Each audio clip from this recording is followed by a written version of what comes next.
السلام علیکم ورحمۃ اللہ وبرکاتہ۔ نہیں تیرا نشے من قصر سلطانی کے گنبد پر، تو شائن ہے بسیرا کر پہاڑوں کی چٹانوں پر۔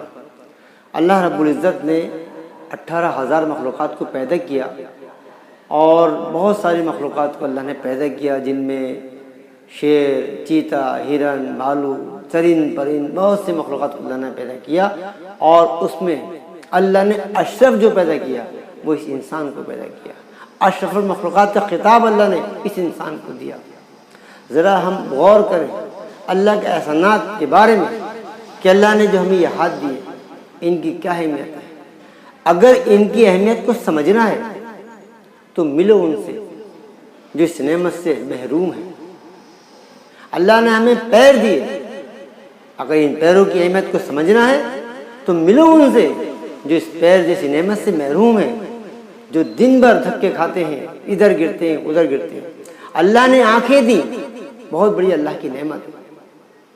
اس نعمت کو سمجھنا ہے تو پھر ملو ان سے جو اس نعمت سے محروم ہے، جن کے پاس آنکھیں نہیں ہیں، جن کی پوری دنیا اندھیری ہے، جنہوں نے کبھی سورج نہیں دیکھا، جنہوں نے کبھی چاند نہیں دیکھا۔ اللہ نے ہمیں آنکھیں دی ہیں، اللہ کی بہت بڑی نعمت ہے، جتنا شکر ادا کریں اللہ کا اتنا کم ہے۔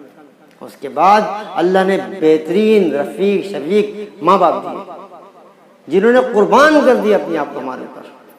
کبھی سوچا ہے کس کے لیے وہ محنت کر رہے ہیں؟ ان کی زندگی کس کے اوپر لگ رہی ہے؟ ارے اپنی زندگی تو جانور جیتے، کل قیامت کے دن حکم ہوگا مٹی ہو جاؤ۔ ہمیں اپنی زندگی کا حساب دینا ہے، ایک ایک سانس کا حساب دینا ہے اللہ کو۔ ہم یوں ہی پیدا نہیں کیے گئے کہ پیدا ہوئے، کھایا پیا، جوان ہوئے اور ختم ہو گئے۔ نہیں، ہماری زندگی کا ایک مقصد ہے، ایک مقصد کے تحت اللہ نے ہمیں دنیا میں بھیجا ہے۔ ہمیں اپنے مقصد کو سمجھنا ہے۔ مجھے میری زندگی ایسے گزارنا ہے کہ میری زندگی سے لوگوں کو نفع پہنچے، فائدہ پہنچے، تب تو میرا دنیا میں آنا فائدہ مند ہے، یہ تو بیکار ہے، کوئی مطلب نہیں۔